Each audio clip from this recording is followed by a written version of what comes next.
Kulandani papechi yathu alikambeza thanzi yomwe timakamba zinthu zosiyanasiyana zokhuza ndi moyo wanu.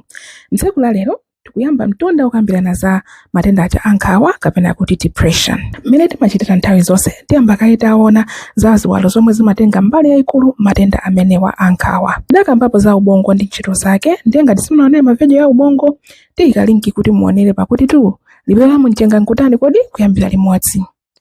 Kumvetsetsa za ubongo ndi mmene umagwirira ntchito ndi njira imodzi yofunikira pomvetsetsa za depression. Nanenapo kuti ubongo uli ngati amfumu kapena kuti a chief amene amawongolera zilizonse zomwe zimachitika mthupi mwathu. Tatene tione zigawo zawo zomwe zili zofunikira kuti ife tizidziwe pomvetsetsa matenda amenewa ankhawa kapena kuti depression. Gawo loyamba ndi gawo la maganizo. Kwa ana askulu, gawo limeneli ndi prefrontal cortex.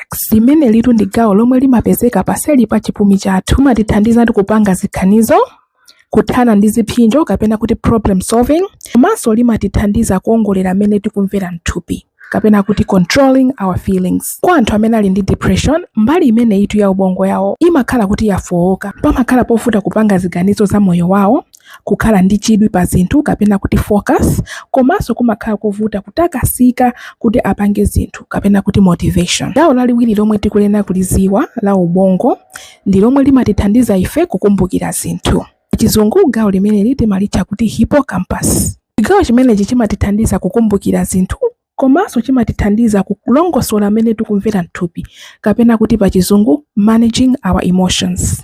Khala kuti tasangalala, takhumudwa, kaya tili pachisoni, kaya china chake chatisekesa, mbali imene itu ndi yomwe imakhala ikulongosola zimenezi. Ikakhala kuti tili pampanipani kapena kuti stress, kaya chifukwa chochuluka kwa ntchito, kaya chifukwa choyankhula za negative kwambiri imene tinanenera muja, mbali imene ya ubongo imachepa kapena kuti imashrinka.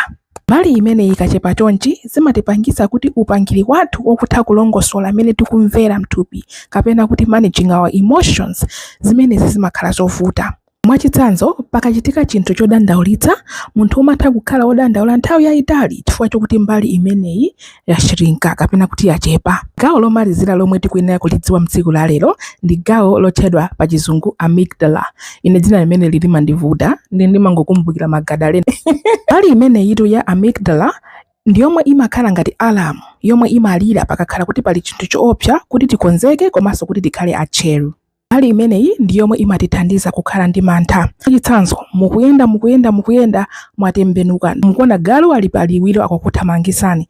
Ngakhale muli wopanikizika ndi thanzi ngati ine, muyiponya ndithu miyendo liwiro osadziwanso kuti mphamvu mwazitenga kuti. Imeneyi ndi mphamvu ya gawo limeneli la ubongo wathu lotchedwa amygdala yomwe imakhala ngati alarm system yotipangisa ife kuti tikhale atcheru nthawi zonse. Mwa anthu amene ali ndi depression, alarm imene imakhala ngati kuti sikuzima, ikungolira olo ndi popanda chiopsezo chomwe.